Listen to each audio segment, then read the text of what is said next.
belakang pemecahan masalah isu pandemi COVID-19 dimulai dari mengenal apa itu virus corona, Severe Acute Respiratory Syndrome Coronavirus 2, SARS-CoV-2, atau yang lebih dikenal dengan nama virus corona merupakan jenis dari coronavirus baru yang bisa menular dari manusia ke manusia. Virus ini pertama kali ditemukan di Wuhan, China pada akhir Desember 2019. Penyakit yang diakibatkan oleh infeksi virus ini dikenal dengan nama COVID-19. Adapun dampak COVID bagi manusia itu sendiri bisa menyebabkan infeksi pernafasan mulai dari flu biasa hingga menyebabkan penyakit MERS dan SARS.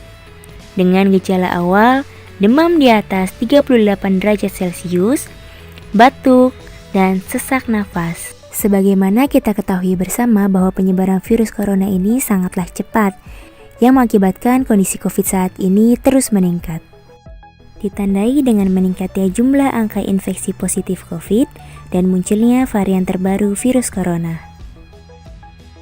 Untuk menganalisis isu-isu COVID-19 yang terjadi, menggunakan beberapa metode. Yang pertama yaitu metode pra-analisis pentahelix, yang merupakan kolaborasi 5 unsur subjek atau stakeholder yang meliputi government, academy, community, business, and media.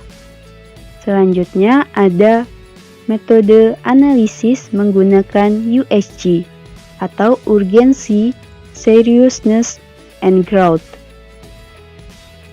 Ada pula metode Fishbone yang merupakan metode untuk menganalisis penyebab dari sebuah masalah atau kondisi. Dan yang terakhir menggunakan metode SWOT atau Strength, kekuatan, weakness, kelemahan, opportunities, peluang, and threat atau ancaman. Pentahelix merupakan metode pra-analisis untuk menganalisis isu-isu tentang COVID-19 dari 5 kolaborasi unsur subjek atau stakeholder.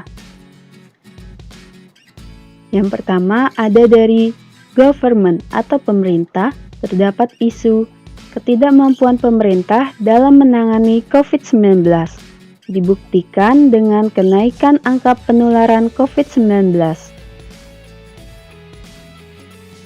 Dari segi bisnis, tempat usaha yang kurang memperhatikan protokol kesehatan sehingga menjadi salah satu penyebab kenaikan COVID-19. Dari dunia pendidikan, terdapat isu pembelajaran daring yang kurang maksimal.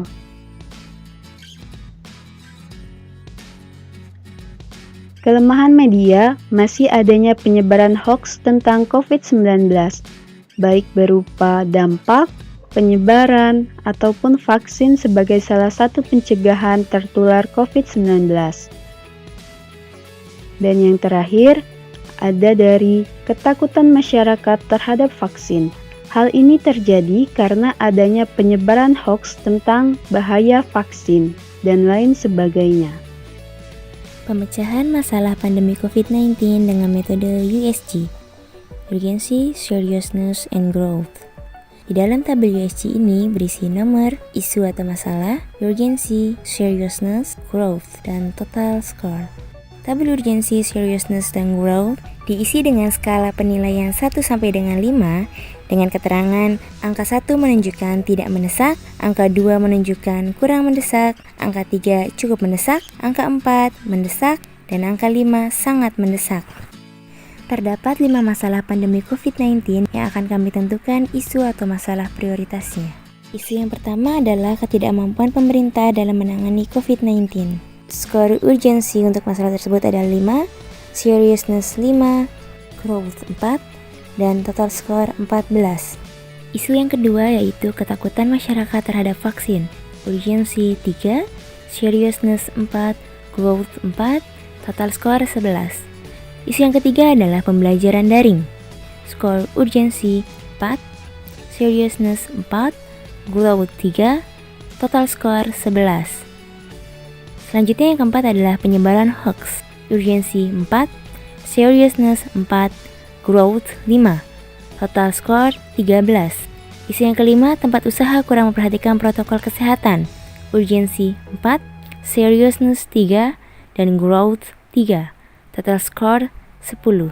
Dari kelima isu atau masalah tersebut, didapatkan total skor terbesar adalah 14 dengan isu atau masalah ketidakmampuan pemerintah dalam menangani COVID-19, sehingga didapatkan isu atau masalah prioritas pandemi COVID-19 dengan metode USG, yaitu ketidakmampuan pemerintah dalam menangani COVID-19.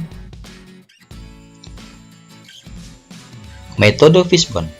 Metode Fishbone atau Fishbone diagram adalah salah satu metode untuk menganalisa penyebab dari sebuah masalah atau kondisi. Sering juga diagram ini disebut dengan diagram tulang ikan atau diagram sebab akibat. Pada isu ketidakmampuan pemerintah dalam menangani COVID-19, muncul beberapa masalah atau kondisi di masyarakat. Pada kategori material, yang pertama ada kelangkaan masker di awal munculnya pandemi. Kemudian yang kedua ada kelangkaan hand sanitizer di awal munculnya pandemi. Pada kategori metode, yang pertama ada vaksin. Vaksin di Indonesia belum menyeluruh ke penjuru Indonesia. Masih banyak masyarakat Indonesia yang belum divaksin. Yang kedua ada swab massal. Swab yang dilakukan oleh pemerintah masih belum optimal karena masih banyak masyarakat yang belum diswab. Yang ketiga ada PSBB. Penerapan PSBB tidak optimal karena masih banyak masyarakat yang melanggar PSBB. Kemudian pada kategori mesin, pemerintah belum mampu membuat vaksin berstandar WHO. Pada kategori men, masyarakat Indonesia banyak yang tidak percaya adanya COVID-19. Kemudian juga masyarakat Indonesia banyak melakukan pelanggaran protokol kesehatan di tempat umum seperti di pusat perbelanjaan atau mal-mal yang ada di Indonesia, di pasar, di kafe, ataupun di restoran.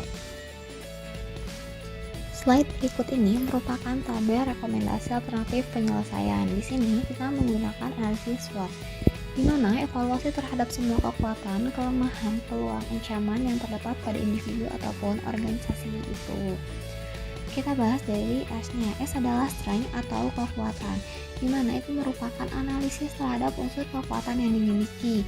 W atau weakness yaitu adalah analisis terhadap unsur-unsur kelemahan yang kita miliki.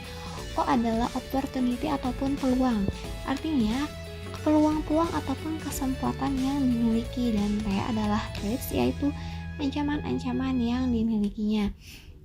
Pada penyelesaian masalah kali ini, S yang kita miliki adalah memiliki solidaritas yang tinggi. Beberapa contoh kasus yang kita temui, jika dalam suatu wilayah terdapat warga ataupun penderita yang positif COVID-19, maka para tetangganya akan membantu penderita tersebut, baik berupa bantuan pangan maupun iuran. Lalu, W atau weakness-nya yaitu kita belum memiliki teknologi yang mampu untuk menciptakan vaksin COVID-19 sesuai dengan standar WHO. Ada O ataupun opportunity yang kita miliki adalah walaupun kita tidak memiliki teknologi yang mampu untuk menciptakan vaksin tersebut, namun kita memiliki peluang untuk menurunkan angka kesakitan dari COVID dengan cara bekerja sama dengan negara lain yang telah memiliki vaksin COVID yang sesuai dengan standar WHO. Dan yang terakhir adalah P atau threat, yaitu ancaman COVID yang kita miliki saat ini berupa telah bermutasinya COVID-19 sehingga menciptakan varian-varian baru yang kemungkinan varian tersebut belum dapat ditekan angka perkembangannya dengan vaksin yang telah ada.